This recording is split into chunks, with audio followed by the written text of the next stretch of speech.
Good afternoon and welcome to the December 16th meeting of the Great Neighborhoods Committee. My name is Malcolm Graham, member of the Charlotte City Council and chairman of the committee. Happy holidays to all. This is our last meeting of the fiscal year for us, but a very important one. We have two agenda items on our agenda: source of income discrimination and a legacy commission report. Both are here for information only today.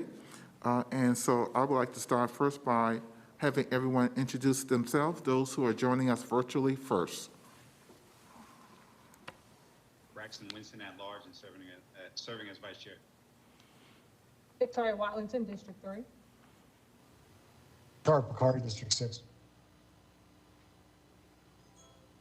And we'll have those. Taiwo Jayoba, Assistant City Manager.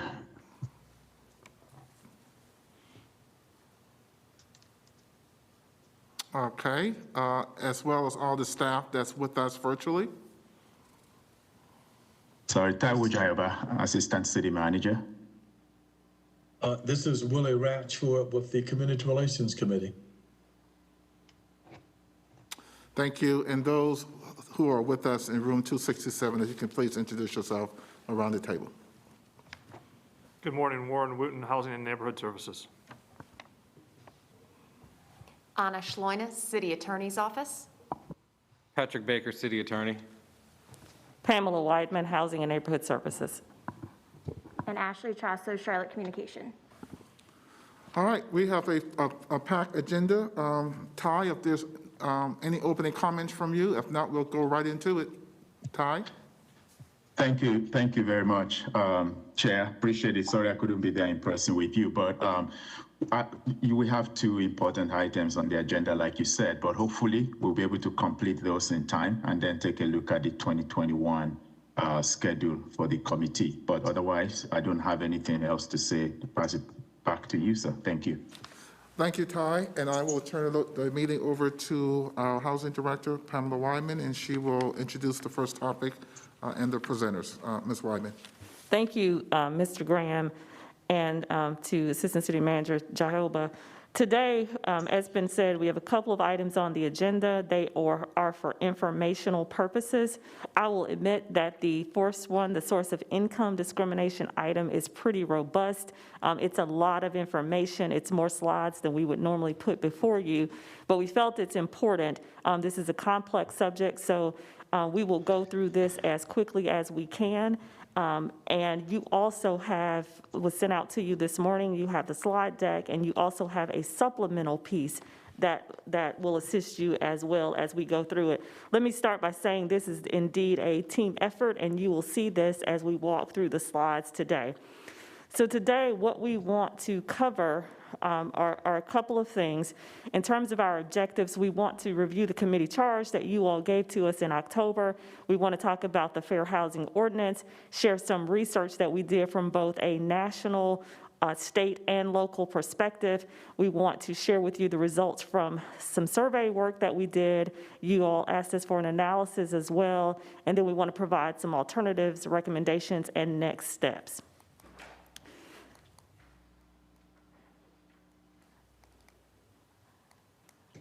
Having just some technical difficulty, so bear with me here. I'll keep going in the slides. Hopefully we'll catch up. You all, back in October, you gave us a charge as we began the conversation on source of income discrimination. You gave us a charge that included 4 elements. You asked us to draft a proposed local source of income discrimination ordinance, to complete a SWOT analysis around that ordinance. You asked us to provide a list of cities that prohibit discrimination based on source of income discrimination. You asked us to engage in Livian to see what type of progress they had made on this issue and what type of mitigation factors that they believe they could help with and are helping with. And then you asked us to also provide some alternatives and recommendations and incentives that might help educate our community and mitigate concerns that people have around source of income discrimination. And so that is the information that we will present to you today. At this point, I am going to turn the presentation over to Willie Ratsford, who's the director of our Community Relations Committee and who administers the Fair Housing Ordinance. Willie. Thank you, Pam. And I'm assuming that the slide presentation is not working. We're trying to catch up, Willie, here, so bear Okay, with us. okay, I will move ahead for time's sake. To the members of council, as you all are aware, the Charlotte Fair Housing Ordinance is administered by the Charlotte-Mecklenburg Community Relations staff and has been since 1980. The ordinance prohibits discrimination based on race, sex, religion, national origin, color, familial status, which means that you have children 18 years of age or younger in your custody, or it means that an apartment complex cannot discriminate against you because you have children, and because of disability. Annually, the Community Relations Committee receives anywhere from 30 to 40 complaints. And the allegations in those complaints mostly are allegations of discrimination because of race, disability, and familial status. As we got this particular assignment regarding the possibility of SOID being added to the current ordinance, we did some research to see if we had been receiving those type of complaints on a regular basis. And our research shows that we have probably had about three complaints or 3 inquiries in the past 5 years. Now, this doesn't mean that this type of discrimination is not necessarily happening. It's just that we've only received 3 such complaints within the past 5 years. Next slide, please. As Pam had mentioned earlier, you all had asked about the possibility of us writing an ordinance that included SOID as a protected class, and we didn't do that. What we did was we took the current Fair Housing Ordinance and we added SOID as a protected class in this ordinance. One of the things that would have to happen if you all make a decision to add this protected status is that it would require enabling legislation from the state. But if you look at the bottom of this slide here, it outlines the 7 protected classes. And if we go to the next slide,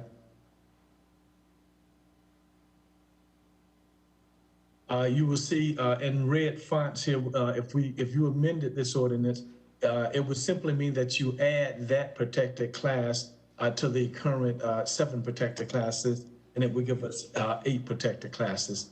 Again, all of this falls under Chapter 12 of the Human Relations Ordinance, and Section 5 of that ordinance is the Fair Housing Ordinance. And in addition to the city ordinance, we also enforce the county's fair housing law. Next slide, please. Other potential changes in the current ordinance, if it is amended, these are the sections where the protected classes are actually listed, and it would simply mean adding SOID as a protected class in each of these sections as outlined at the bottom of the slide here, 12-107 through 12-116. Next slide, please. The only other change that would be required to amend the ordinance is that we would have to come up with a definition for a source of income. And this is the definition that if you all make this decision, this is the definition that we would propose. And that is, it would be any unlawful verifiable source of income or its equivalent from which an individual can pay rental, mortgage, or other payments associated with the provision of housing. Other than adding SOID as a protected status and then adding this definition, you would not need to do anything else. There's no need to rewrite a new ordinance just to contain this one protected class. And with that, I will turn this over to Warren Wooten, who will talk about some of the research that staff conducted as we were going through this process. Great, thank you, Willie. So you'll see on the first slide, we did some research at the national level and with some of our peer cities to find out what they're doing around this source of income discrimination. We first found that 34 states, the majority of states, have no source of income discrimination on their books. 16 do have source of income discrimination, and 4 of those ordinances specifically exclude the Section 8 voucher program. We also found that Texas and Indiana have passed laws preempting local source of income discrimination protections. We started looking at our peer cities. These are some of the same peer cities that budget evaluation interviews when we're looking at budget evaluation items. We interviewed 14 peer cities. This information came from data that we were able to collect and from phone and email interviews with staff. Out of the 14, we found that 9 have some type of SOID language or ordinance, and that the remaining do not. Of the 9 that have a SOID, 4 of those are currently not enforced. 1 of them was found locally not to be enforceable, and 3 were superseded by state action. So on the next slide, you will see the ones that do not have. And one of those, Columbus, is much in the same situation that Charlotte is, where they're also investigating what can be done around SOID protections. Next slide, please. So we also interviewed our local cities here in North Carolina. None of them have any type of source of income discrimination. 2 of them are looking at it. Durham has specifically done some incentives. Theirs are related specifically to getting landlords to accept formerly homeless individuals, but they have an incentive program in place. And then 2 have no action that's going on at all around SOID protections. Now we're getting into incentives. So we found several incentives at a state level. Virginia has a very interesting state tax credit program that incentivizes landlords to take take vouchers. You'll see that Marion County, they have damages for tenants, so they have a damage pool, and that's very similar with the statewide landlord guarantee program and the mitigation program done by Washington and Oregon. Santa Barbara offers a signing bonus and also has some protections around landlords where if their damage in any one of these units were to exceed their deposit, they have a fund that they can go to. And if you go to the next slide. And we're doing some of that here locally. So Housing CLT, which is a program that's currently housed with SocialServe, provides services for connecting landlords and tenants, a lot around helping them be successful. It's currently run by a staff of 4, and they have lots of great programs. They do a signing bonus between $100 and $1,000. They also provide a rent mitigation fund. They'll pay a holding fee while a landlord is waiting for an inspection to take place. And then they'll pay for minor repairs that come up to pass the HQS inspection that's required on a lot of the subsidy programs for a tenant to rent a specific unit. If you go to the next slide. And Livian has actually also done quite a bit of work on this. So in 2019, they did a survey to find out from landlords what their concerns were from around their programs. And from those interviews and conversations that they had, they've enacted 12 enhancements to their program over the last 2 years, which includes decreasing the time it takes to get inspections from 12 days to a week. They also established a damage fund. They've increased rents in high opportunity areas so that higher value units can get into the program. And they've also established a signing bonus. I'm going to turn it over to Anna to talk about the legal challenges. So as part of this process, the team also looked at a couple of lawsuits that were filed in states where there wasn't specific authority for a SOID ordinance, and the three that were the most recent were in Minneapolis, Pittsburgh, and Austin. It's important to note that none of these cases have any precedential value in North Carolina. They were all, well, the Texas case was a Fifth Circuit Court of Appeals, but it was a jurisdictional issue that wouldn't apply here. And the Minneapolis and Pittsburgh cases were decided by state courts. In Minneapolis, the city passed an ordinance after 2 years of study in March of 2017, and then adopted the ordinance in March of 2017, and by June of 2017, a landlord had filed a challenge. Technically speaking, Minneapolis prevailed through the current status of the court challenge. However, the court made a determination that was just a remand back to the lower court level. So there's actually no conclusive decision that had come out of this case. Furthermore, Minneapolis is in a state that has specific statutory authority for a SOID ordinance. The small issue here was whether the Minneapolis ordinance, which went further than the state ordinance, was permissible under Minnesota state law. Pittsburgh is another interesting case, again shows sort of the quick challenge that comes when a city passes an ordinance like this. Pittsburgh passed an ordinance in December of 2015, which was challenged by the local apartment association in December 2015, which was then challenged a month later in January of 2016. Pennsylvania is a home rule state, which means that municipalities have more independent authority than in a state like North Carolina.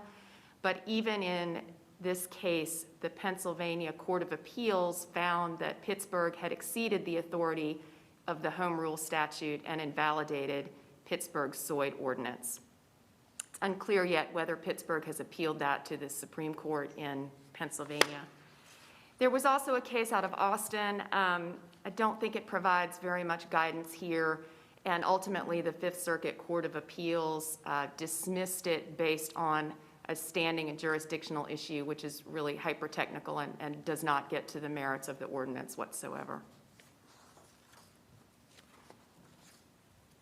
I'm going to turn it over to the landlord survey. Thank you, Anna. So for this next section, we want to talk to you about the research that we did, or the survey that we did with landlords throughout the city. And so we put together a survey, and in that survey, we asked 6 questions. And these questions were: what's the size of your real estate portfolio? Does your portfolio consist of both single and multifamily housing units? Do any of your properties within the city of Charlotte accept any type of rental subsidy and or participate in the Housing Choice Voucher Program? We asked them that if they didn't accept rental subsidies, what the reasoning was. We asked them if they do, are there any modifications to the rental subsidy or the Housing Choice Voucher Program or the process that would encourage them to accept subsidies or accept more of those subsidies. And then we also asked them from their perspectives to share what they believe to be the pros and cons of adding source of income protection to the city's fair housing ordinance. Again, you have the data in the supplemental information that was sent to you this morning. If you go to the next slide, please. We surveyed landlords who had received city funds on behalf of their tenants from the Emergency Rental Assistance Program. We surveyed landlords who participate with Social Serve. We surveyed members of the Greater Apartment Association and then our affordable housing developers. And in addition, we surveyed 6 local subsidy providers. So in all, we sent out over 5,000 surveys. If you'll go to the next slide for me, please. So here's what we received back from the survey, from the data. We received 184 responses. We surveyed property owners who had up to 1,000 units. So what you will see in blue, 62% of those people surveyed, they had 50 or fewer units. 9% of those had units ranging from 51 units to 100 units. 20% of those had units ranging from 101 to 500 units. 3% of those had units 501 to 1,000, and then 6% of those had over 1,000 units in their portfolios. If you'll go to the next slide for me, please. So we asked, does your portfolio primarily consist of single-family or multifamily? You can see the breakdown here. Those landlords who had 50 or fewer units, the majority of those, 80%, were single-family units. The property owners who had 51 to 500 units, the majority of those, 52%, were multifamily units. And then those who had over 500 units, you can see that 64% of those in their portfolio were multifamily units, so 64%. If you'll go to the next slide, please. And so then we asked, do any of your properties in your portfolio accept subsidies, including housing choice vouchers subsidies or vouchers? And so you can see here the data again. For those property owners who had 50 or fewer units, 63% of those said, yes, they do accept housing choice vouchers and other rental subsidies. 51 to 500 units, you had 56% of those who said they do accept rental subsidies, including vouchers. And then in those who had a portfolio of over 500 units, 65% of those answered yes to that question as well. If you'll go to the next slide for me. So what we learned is that housing choice vouchers are the most commonly accepted subsidy. Other subsidies that are accepted include our home tenant-based rental assistance subsidies, our HUD-VASH vouchers, emergency solutions grant subsidies, the Away Home Endowment that the City Council supports as well, the Key Voucher, that's a state program, that's a state subsidy, and then subsidies for persons living with AIDS and HIV that comes through HOPWA, which is a federal subsidy. If you go to the next slide. So we dug a little deeper. We said, if you do not accept rental subsidies, tell us what the reason is. And let me just say two things here. The answers, the responses that you'll see from this point forward are about the Housing Choice Voucher Program. And I do want to just lift up again that Enlivian has done some great work around convening people and addressing some of these concerns. I think you all have seen the Affordable Housing Barriers Report that they issued in 2019. And so if you'll see on your slide, we wanted to lift that up. And so we've highlighted the italicized that you see is some of the work that CHA has already done. And this is a lot of information, so I'm not going to read it to you. What I'll do is I'll try to just summarize and say the themes we saw for not accepting housing choice voucher are kind of three categories. It's around the economics of the program.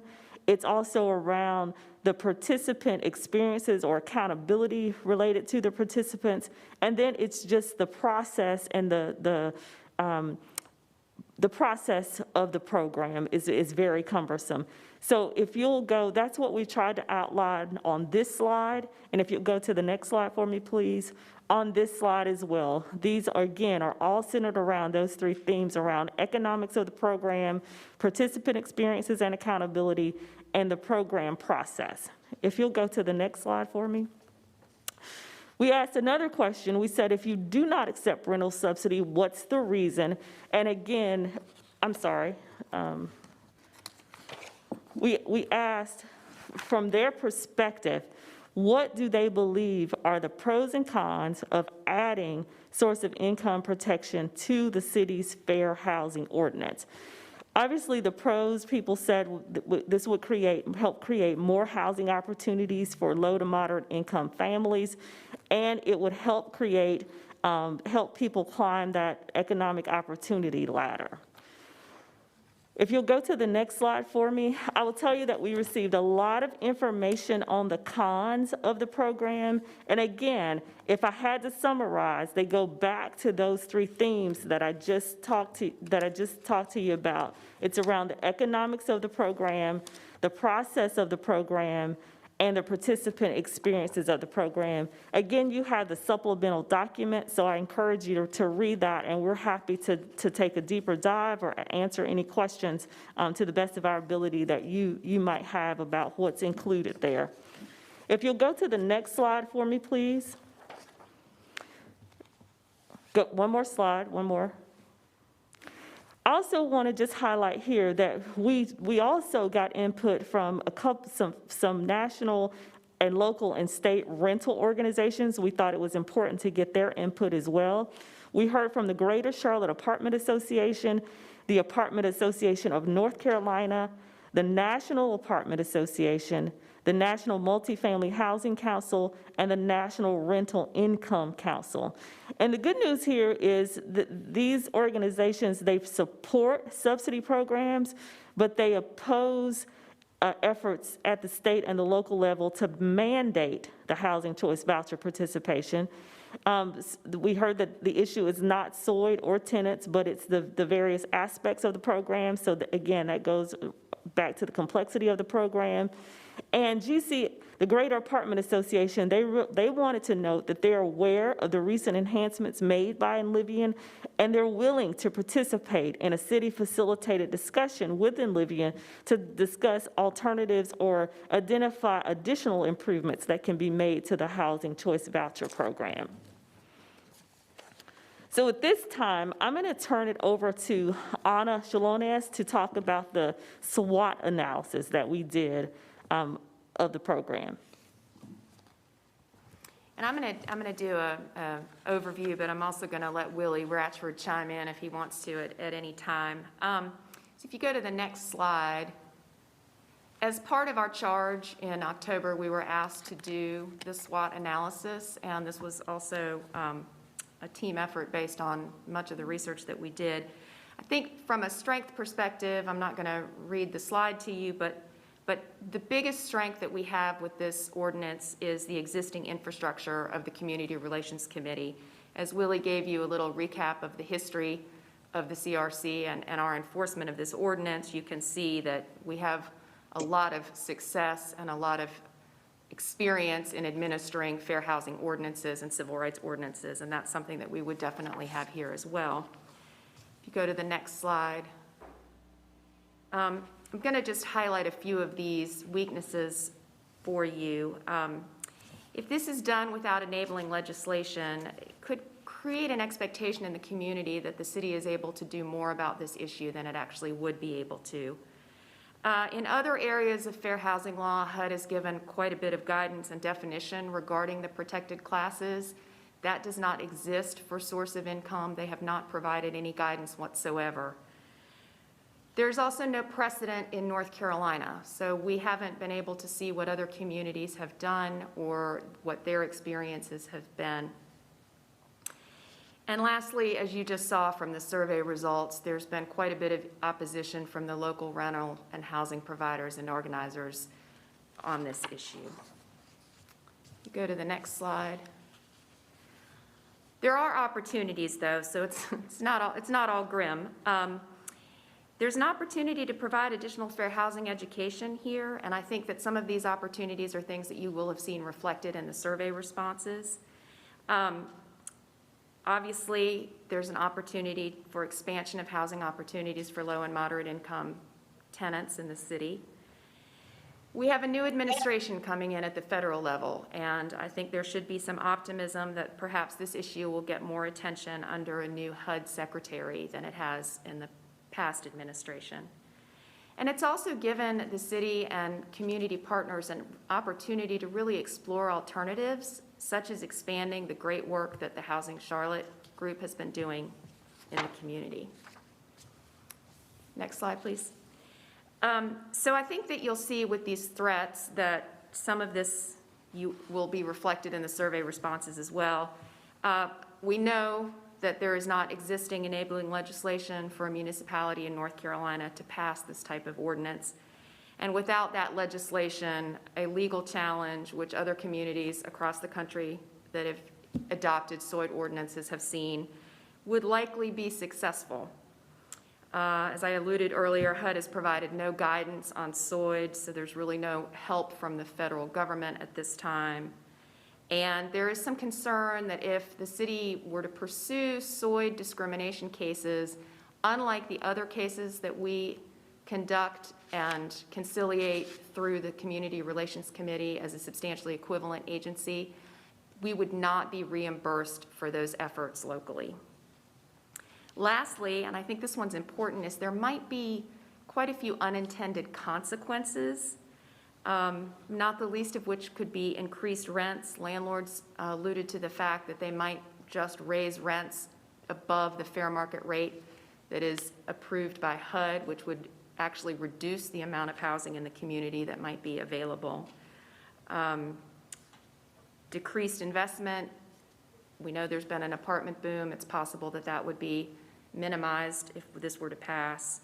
Increased tenant expenses. Some of the increased expenses that a landlord would have to incur might be passed on to the tenant.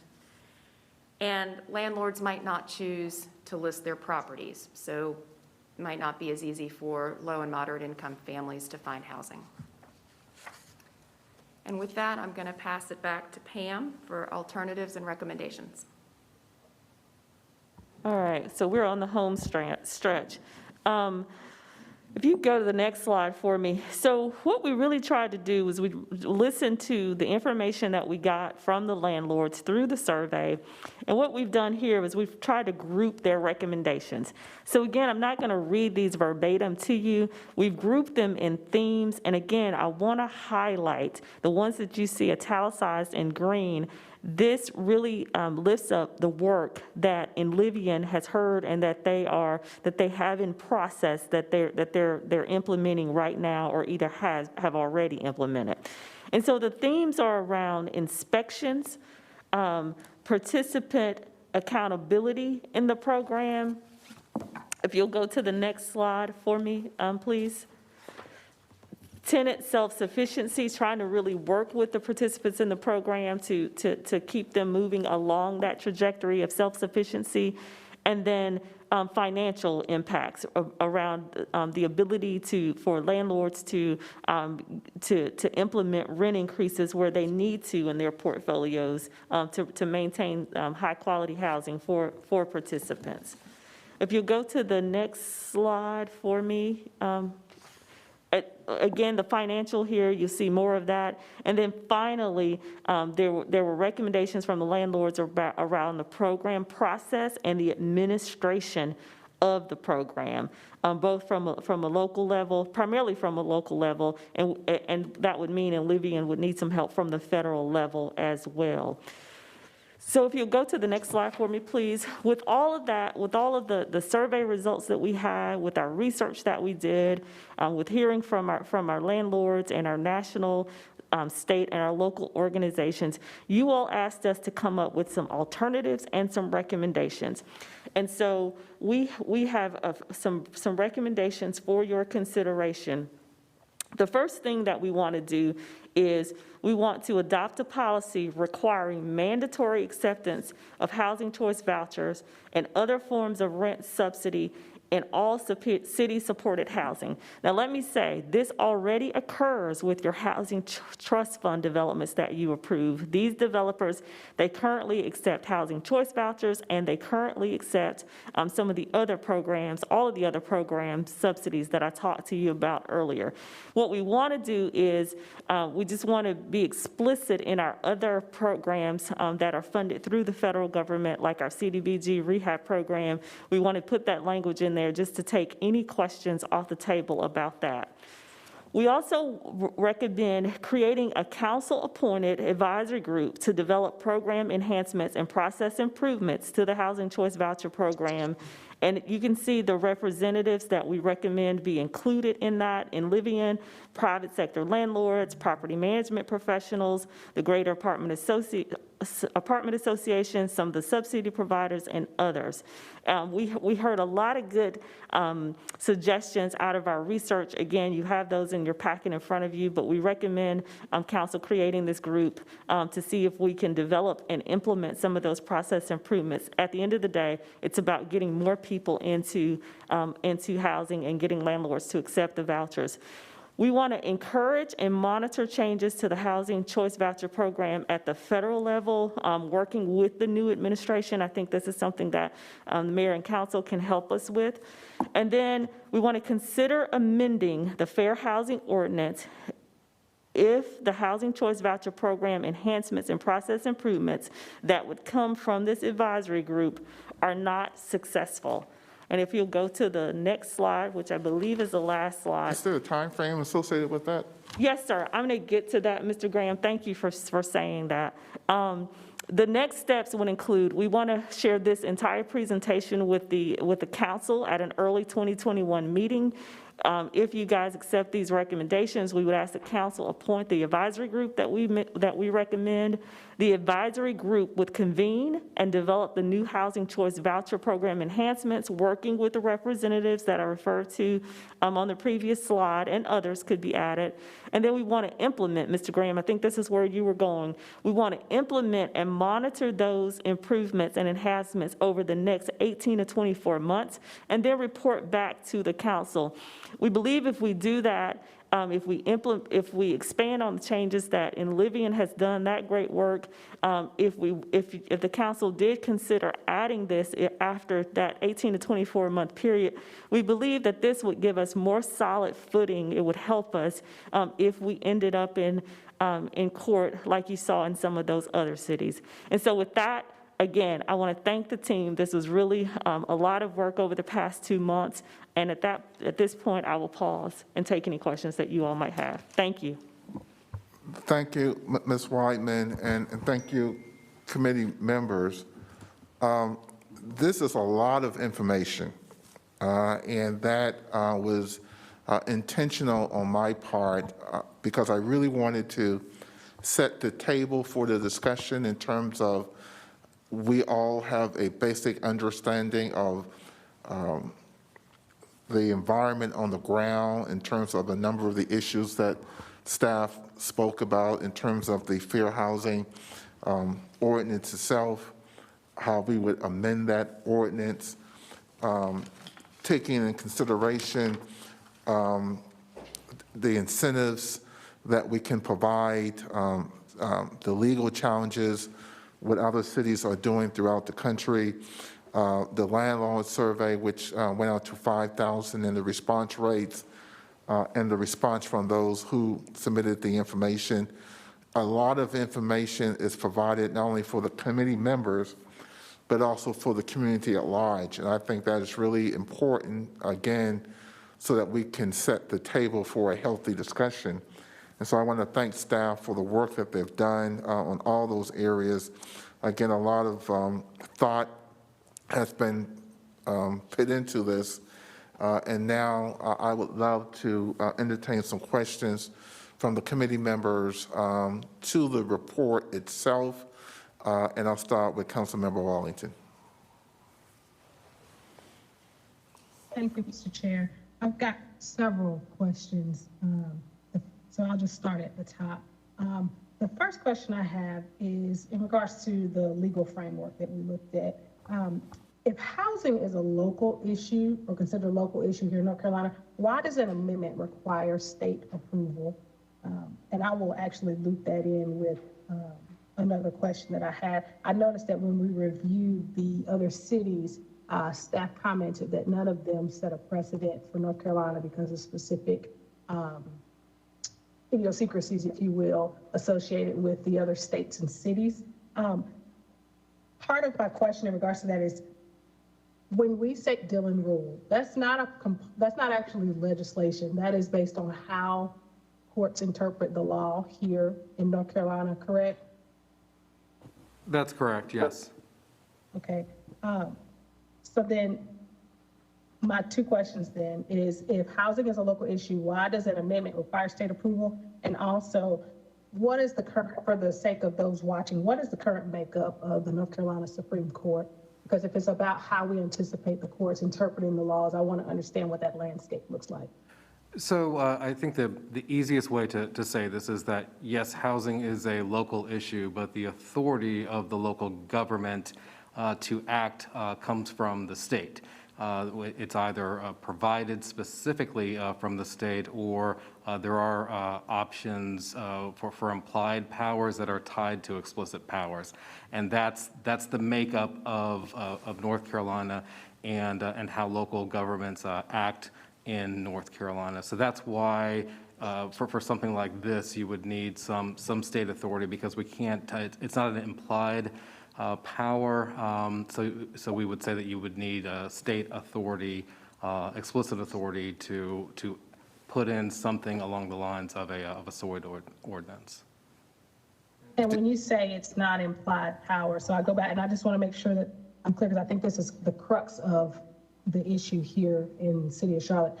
When you say it's not an implied power, who determines what is an implied power? I mean, ultimately, it's how you look at how the cases have come down in terms of the authority that's been granted to local governments. Ultimately, that would be the courts and/or the legislature that would make that call. And Ms. Schluenis obviously has more information about how things have been done in Charlotte. If I could turn it over to Anna.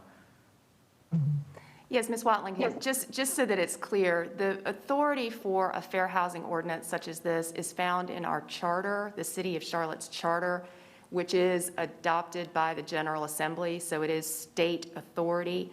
That charter provision has the 7 protected classes that Mr. Ratchford mentioned at the beginning of his presentation. It specifically does not include source of income discrimination. And because the charter has given us authority for a fair housing ordinance, right now we're limited to the protected classes that are listed in that charter provision. And so what would happen next if our charter was to change? You would need to get that change from the General Assembly. That's where that charter authority comes from. And so rather than a landlord bringing a particular case, before we could even enact something, it would need to be approved by the General Assembly, or would it be something that goes on the books and unless it's challenged, would come before the General Assembly? If you're talking about amending your charter, you would need to get legislative authority to amend the charter. And is that what we're talking about here? That's ultimately what we would be talking about, is getting that authority from the General Assembly to amend our ordinance to include source of income discrimination. Yes. Okay, thank you.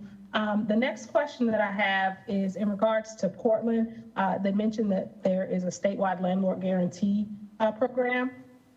And then you also mentioned that there were some monies that were set aside for damages here in North Carolina. Can someone compare and contrast those programs?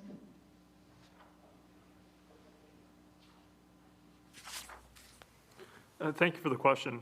So the Portland program is an Oregon-wide program. It's a statewide landlord guarantee program that funds fund damages that are not covered for landlords who have damages for a tenant. There is a similar program. I don't have the detail on the amount of those programs, but there's a similar program with Social Serve through Housing CLT. What we do know about both of those programs is that landlords like them. Landlords, when they're surveyed, say that that's one of the things that they ask for. But we also know that a lot of the funding stays in those funds, and that they're not accessed very often. But we can get you some more detail on the specific amounts that these programs will cover and how exactly the landlords access those funds. Okay. Next question I have is in regards to the survey. I saw the question that asked whether or not the vouchers or other types of source of income were refused, but do we know how often they are actually used? Like what percentage of the residents in these particular units are actually paying with other source of income? Because when I think about disparity, really for me, it's about the execution, right? And so you can say you don't discriminate or you accept all types. But if in your action, you don't see it, I just want to know if we've got the data that would actually tell us that. So, Ms. Wallington, I want to make sure I'm understanding what you're asking. Are you asking if we got data from specific landlords about what percentage of their rental portfolio accepts vouchers versus another rental subsidy? No, I'm asking what percentage of their portfolio actually has tenants that are using these particular sources of income. I see the data that says they accept them, but in practice, how many people are actually able to live there? Sure. So we didn't drill down that far as to say what percentage of your portfolio is using housing choice vouchers or another source of rental subsidy. Now, we can go back, if that helps you, from the surveys that we received and ask that question. Please, I think that's important to know. And I'm looking at my team to make sure I'm not speaking out of turn, but I think we can send another survey out and say, you said, yeah, so let us think about how to get that information. Okay. That one for me, I definitely will want to see in the next report, if possible, when you update council, because that to me is really where the rubber meets the road, right? The next question I've got is, as far as the advisory group, I saw a good bit of representatives on the landlord and the property management side, but the only representative that I saw explicitly mentioned from the tenant side was in Livian. And that's not set, you're correct, that's not set in stone. Those are just some suggestions from a staff perspective. We want to make sure we have a well-rounded group, right, and that we're hearing from everybody who's impacted by this. So if there are additional recommendations that you'd like to make in terms of who should be represented, we're certainly open to that. Okay, and and it will be a council appointed group. Okay. Yes, ma'am. And then my last question is following up to Councilman or Chairman Graham's question in regards to time frame and just some of the specifics about this recommendation about implementing and monitoring a program. I'll be honest with you, this one feels a little bit for me like something that we could have started at the beginning of the year, because a lot of the information that you guys have presented today, I think would have been the type of information that would have come from this group. So I'm a little hesitant to get on board with something that puts the next real actionable piece 18 to 24 months from when we adopt and appoint. So that could potentially be 9 months from now, given the length of time it typically takes to appoint. So I just want to be transparent about that. That one gives me some pause. But in regards to that, is there any meat on the bones, if you will, to how we would quantify success? What would those metrics look like? Yeah. And how does that tie back to the data that we have today? Yeah. Go ahead. So great. Thank you, Ms. Wellington. You always help us think and push us further. So I want to make sure that I'm clear in communicating. We're not saying you would wait 18 to 24 months to appoint a board. We're saying for example, if we were able to provide this report to the full committee in January, that you all could, after you heard that, and if you all accept these recommendations, there's nothing that stops you from, appointing those members January, February, as quickly as you can so that we can get to work. So what we were trying to take in consideration from a staff perspective is getting the full report to the council, allowing you all to accept the report, giving you all a couple of weeks or however long you needed to appoint the advisory group, convene the group, hear from them, develop the recommendations, get those implemented or expanded. Again, and Livian has done some great work.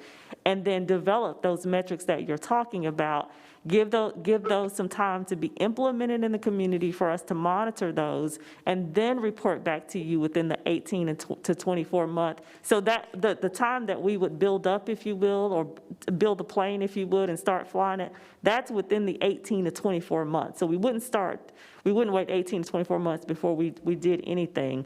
So that's the intent there. And I want to go back and make sure I'm communicating correctly as well. So of the respondents that we received, the survey results, not all of those provided a follow-up email or contact information. So what we bring back to you, it very well could be a smaller subset of the 184 around the percentage of their portfolio that is accepting some type of voucher. So I just want to be clear about that. And I get that, and I understand what you said in terms of timeline. That's kind of where I'm concerned about. The reason I say that is because right now we've got data that gives us some information, but doesn't give, at least I'll speak for myself, me the information I would need to be able to say, where have we started? Again, I go back to when I think about CBI and MWSBE participation and really defining that disparity so that we can measure against it. I don't see that today. So with that, when I think about when we'd actually be able to do some work and then go back and say, well, this moved the needle, it feels like there's some runway before we even get to that point. And so I don't want us to wait. I recognize certainly the need to have some data and something that we can hang our hat on should something be challenged. But at the same time, it feels to me like this information may not be as readily available as one would hope. And I just don't want to get 18 to 24 months down the road and not really be able to say we made a difference or have enough information to say we need to lean in and take the next step. So that's just something I'd like to see us really try to build out ahead of coming back to council, because at the end of the day, if we can't measure it, I'm not sure that we'll ever be able to define success. And that's all from those are all my comments. Thank you, Ms. Wellington, and I won't belabor the point here. I have some thoughts about that, but I know that there's some other questions, so I'll stop. But I appreciate what you said, and I do have some thoughts about how we can put some of this in place. And this is exactly what we wanted to do, is kind of stimulate the type of questions that you're asking, Councilmember Wellington, so when we come back, we can be as specific as possible. And rest assured, I'm like yourself, want to take some type of immediate action that kind of gets the results that we're looking for. And that's why I felt that the information today is basically the plain building, making sure that we all understand the rules of the game and the confinements that we're working within and what we're trying to do. And I also want to kind of add on to your first question, which was a legal one, and ask the attorney, at any time the General Assembly can pass legislation that prohibits cities and towns from amending their fair housing ordinance to include soy. Is that correct? They could. Yeah, they could take a more, I guess, proactive approach as opposed to letting the courts just say it's not there, that they could, as has been done before, Yes. that they can make it very clear that this is an area that local governments are not to legislate in. Yeah, and I just wanted to make sure that the public and the committee knows that the General Assembly can act at any time and say, this is what you can do and this is what you cannot do as a city or a town and county. Mayor Pro Tem, thank you for your patience. Julie? Oh, I apologize. I didn't know my video was off. There we go. Yeah, a really interesting discussion, and thank you for all of the work that you've done, Pam, and your staff.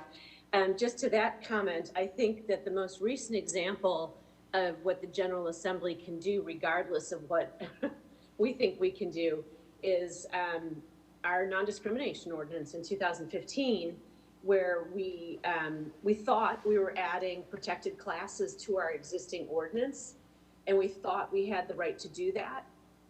But the General Assembly told us otherwise, and ultimately they had the power to do that, and they prevented us from taking any action for 4 years at all. So, you know, when you look back on it, I guess, you know, you could say if we had taken different steps or worked with them on what we could pass, could we have had more efficacy?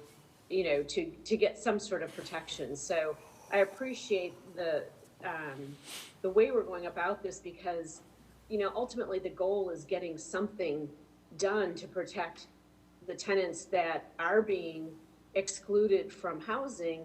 And with regards to the data, I think I have concerns like my colleagues do too on the data itself, that we don't really know who hasn't filed a complaint, frankly, because they don't think it's going to do any good.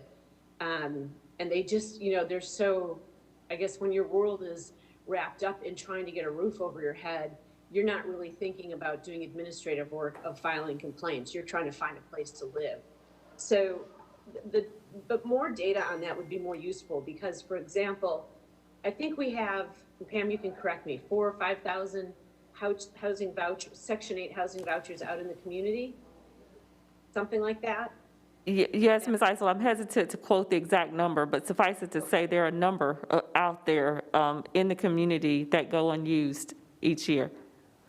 And it's suffice to say that there are no more coming right now unless there's a change at HUD and the federal government really steps up to help cities with their affordable housing crisis. So, we have started to create our own vouchers, the housing choice voucher, the new program that we're doing with Mark Etheridge's group. And I think that if nothing else, if we can include some guardrails and rules around how local vouchers are used while we're trying to deal with the Section 8 issue, I think that that's going to help a little bit at least, because Section 8 needs a lot of work, as we know, and as landlords have told us. So I hope that we can at least focus on vouchers that we're creating and make sure that people are not being discriminated against with those vouchers and that we're getting the inspections done. To your point, if we get the inspections done, landlords get paid on a timely basis. I know that's been a big one. Then, hopefully we'll have more success with that. Ultimately, I guess all I wanted to say is that as we say when people ask us to do resolutions, my own personal opinion has been I'm really hesitant to sign a resolution or to sign an ordinance that doesn't have any teeth, that we can get somebody's hope up, that it's going to mean something when in fact we can't enforce it and we can't do anything about it. I think it's just unfair to people. And so I'd like to see us take a little bit of a slower approach to do something that is going to be done well and that's effective and has teeth to it, while also acknowledging and working to rectify the problems that created the source of income discrimination in the first place. And so I do like the idea of having a citizens group, and I think the faster we could get going on that and get working on that, the better. So thank you.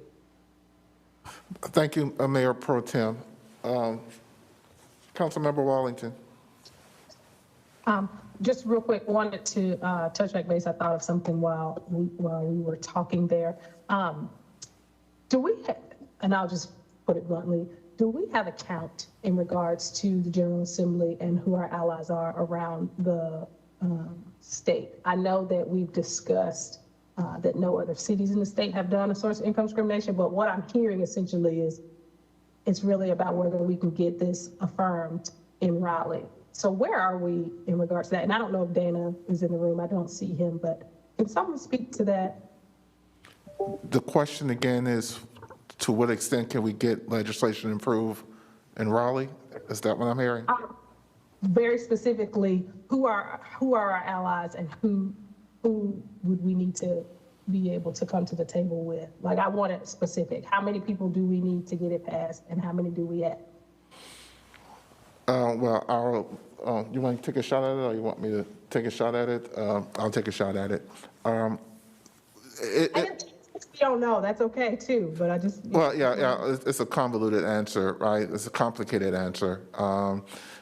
Generally, the cities like Charlotte band together with other urban communities, Raleigh, Greensboro, Wilmington, Asheville, cities of similar size and scope, similar issues and problems. And so we would probably want to work with those delegations as well to talk about collectively how we get this done in an environment that probably will not be very receptive to it. Doing it alone as a single item, and that's some of the discussions that we were having with some of the advocates about, do you do a statewide run at this? I think many of them will say that probably won't work. Can Charlotte do it as a local bill? That will be problematic as well, and that's why they really wanted us to kind of take a look at amending the ordinance locally ourselves, which may have the type of legal challenges that we talked about earlier in the presentation. And so getting it done from Raleigh, from my perspective, will be problematic based on the current makeup of the General Assembly, and convincing our natural allies to be a part of this discussion, right? How do we use our chips? And I wish our lobbyist was here, he would probably kind of confer with those type of notions. And so the question is, how do we get it done? And do we do it locally? Do we work through Raleigh?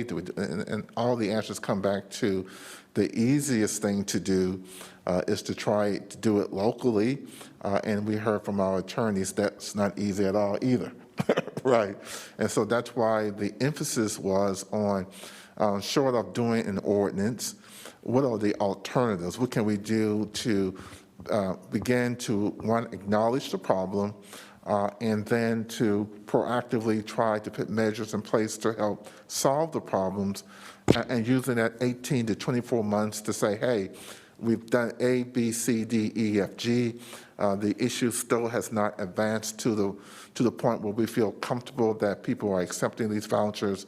Then the council will take the last action and say, let's amend the fair housing ordinance and let the chips fall where they may. And I think just not a consensus, I'm going to speak for myself, and some of the council members that I've spoken with. There are a number of members believe that before we take the action of actually amending the ordinance, that we should try these alternatives first, and that they should be short, very specific, and that there should be a time frame where we can measure whether or not the actions that we take are successful or not, and so that we can at least, if there was to be a court hearing or a lawsuit, that we've armed our team with ammunitions to the courts by saying the council did A, B, C, D, E, F, G, to no avail, the issue still exists, and that's why they took the action that they did. I appreciate the insight. I would like to see that information at some point. I think what we that's can do is make sure that the next time we meet, we get our lobbyist here as well, and he can be a lot more eloquent than I was in terms of kind of talking about the allies, what we need to do to kind of move it forward. My historical experience is that it will be problematic. No, I don't disagree with that. Just for myself. I got you. I can, yeah. I know what you're saying. Yeah. Gotcha. All right, so could we put the last slide back up, the next steps? And so we can kind of just make sure we know where we're going, and how we're going to get there. The next step slide? Yeah, it's coming. It's coming. Okay.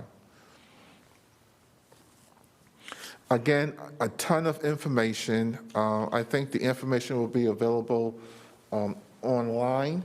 The reports, the council's got the reports. Council also has the raw data from the survey, et cetera. So good Christmas reading for everyone, for those who want to do that. Ms. Whiteman? But again, I think the next step is to, again, update the council at our early meeting in 2021. We talked specifically about the advisory group, the who, what, when, where, and why doesn't make any sense. And again, these are things that we still would have to get buy-in from the entire committee, that we want to move in this direction. And so you see the kind of next step as they are outlined. Councilmember Winston had to leave the call, but I spoke with him earlier in the day and told him that we would not be taking any action today. So I want to be true to my word. So I just want to kind of just announce again, what the next steps are. And basically, we're just kind of accepting the report as information today.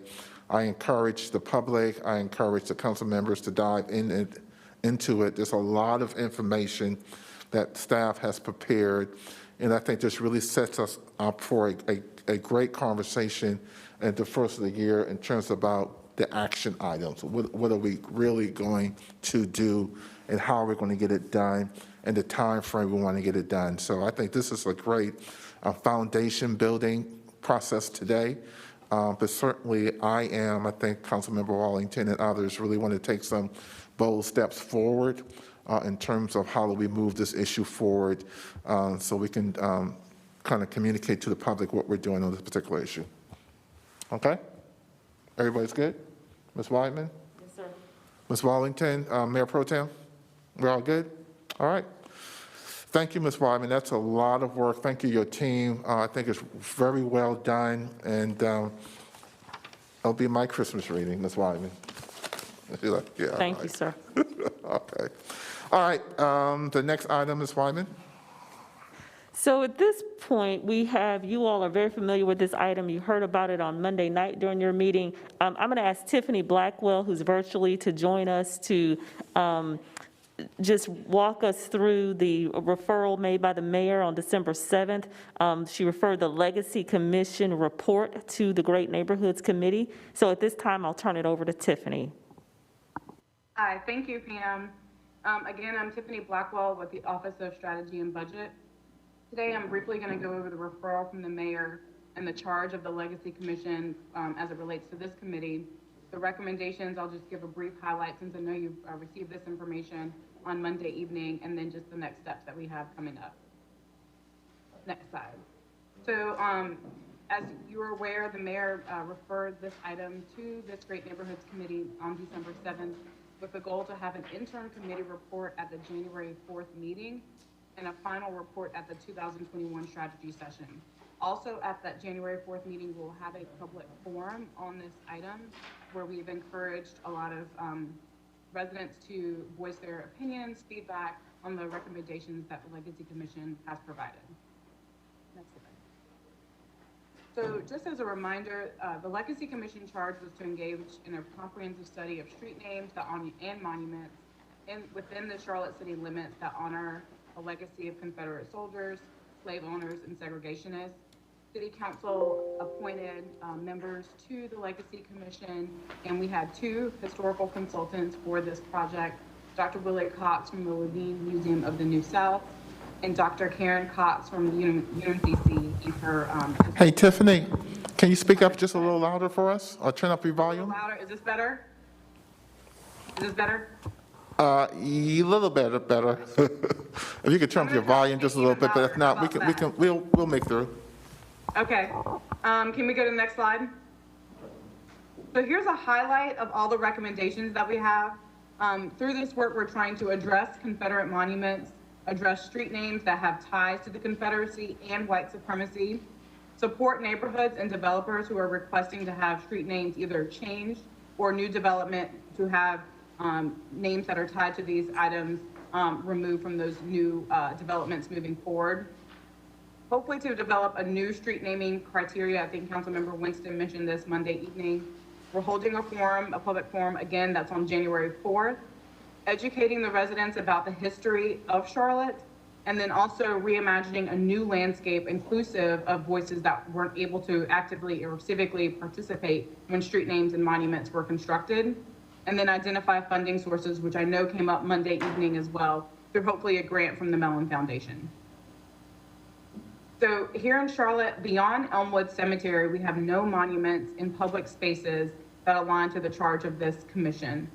Beyond the only ones in Elmwood Cemetery, the commission has recommended that they remain there, which is consistent with other practices in other cities where cemeteries typically are deemed to be an appropriate place for these monuments. The street names, you'll see the list in front of you. These are the ones that the commission recommended to be the highest priority to change the names. Should council and this committee, with your recommendation, choose to go this route. These are the ones that the commission considered to be most needing immediate action based on the criteria the commission established throughout the course of their work. Specifically about neighborhoods and developers, we have no jurisdiction over private neighborhoods and the naming that they have within neighborhoods, whether they be current or coming online. However, we are asking that developers and neighborhoods consider modifying their street names within those subdivisions that are better aligned with values that we hold here and to be inclusive with the city of Charlotte. Here, I won't read this verbatim, but it's the criteria that the commission has recommended for establishing new streets, recognizing those who have had an important and positive impact not only in the city, but the state and the nation, and especially give priority to those who have a strong connection to Charlotte. We hope that those individuals will be diverse and have typically their contributions have been overlooked in the past. One of the things that the commission recommends is that not to name a street for a living person, and not until the individual has been deceased for a period of less than 5 years before a street would be named after them. Again, establishing a standard for weighing names, and then consider loosening street naming policies to allow for first and last names. We currently do not have that policy here in the city of Charlotte. And then also reviewing those name and proposals with local historians, specifically Lavini Museum of the New South and the Historic Landmark Commission, to ensure that those new names or recycled names don't put us in the same position 20, 30 years down the road. So the next step is to hold a public meeting. The meeting will be on January 4th. So far in the public engagement feedback that we've received, you see a list of names that we have received so far that persons and residents have asked us to consider for new names moving forward should the commission should the commission recommendations hold true. Next slide. Education was a big component of the Legacy Commission recommendation.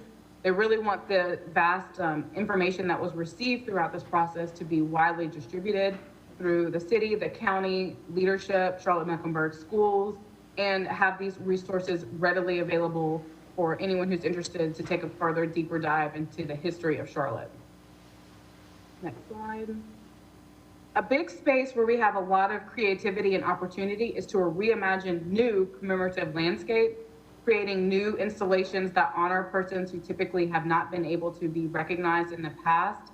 We really want to connect with the efforts of the National Memorial for Peace and Justice. They're trying to install 2 lynching memorials. We would like to support those efforts.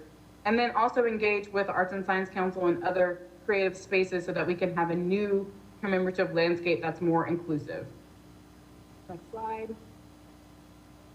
I know this came up a lot on Monday night. Who's paying for it? In true budget fashion, I'm gonna say someone else is, which we're hoping that we can get funding from the Mellon Foundation's Monuments Project. They're awarding over $300 million to cities for them to come up with new ways to commemorate enslaved persons who have not been recognized in the past. So I'm hoping that we would be successful in this endeavor. Next slide. So as I mentioned, the next steps, January 4th, I know it'll be a really busy day. So we'll have the public forum for these recommendations, as well as the committee report out with hopefully having final recommendations at the January strategy session with the full council.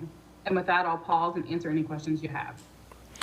Thank you, Tiffany, for the presentation. Thank you also for the work that you did with the task force. I mean, it's really, really good work, real powerful work. And I'm just excited that this committee has the opportunity to implement many of the recommendations that are enclosed in the report. After our public hearing on January 4th, I look forward to working with you and the staff and the committee members to receive the report. Any questions, Mayor Pro Tem, Councilmember Wallington? No, I'm good. Okay, cool. I think we've all seen it 2 or 3 times, but it's in our committee. Again, we'll do the public hearing on January 4th, and then we'll establish the next steps in terms of how we begin to implement some of the recommendations into public policy and street change names on our street. I look forward to that. Thank you. Thank you so much. Thank you. Ms. Wyman, any closing business before we adjourn? A schedule? we have a draft schedule, Councilmember Wallington and Mayor Pro Tem, for our suggested meeting dates for next year. I think they were sent out as well. Yeah, they were sent out as well. Do you guys have any comments in reference to the draft? Have you seen it? Can you show it real quick? Can we put that schedule up on the slide? Yeah, so I'm sorry, Ms. Wellington, we don't have that schedule available to put on the slide, but I believe it follows, it does. It's the third Wednesday of every month at noon. It follows what this committee did this year. We've also taken into consideration kind of your strategy meeting, your NOC meetings, and other meetings that you all normally attend. So it follows the same meeting schedule as we had this year. And again, it's a draft. Okay, thank you. Okay. So I'm good with it. I don't think we need to vote on it. I think we'll just accept it as well. And we're just going to continue the practices for next year as we've done this year. So I think we're good there. So I think that's it. That's it for the year for this committee. I really want to thank staff as well as my colleagues for the work that we've done this year on this committee. I think we've done a lot of amazing things, starting with the Housing Trust Fund dollars and our CARES Act dollars, our response to a number of critical issues in the community. So I really, really want to thank everyone. I want to thank also the task force members who assisted us along the way this year as well for 10 weeks and the work that they have done.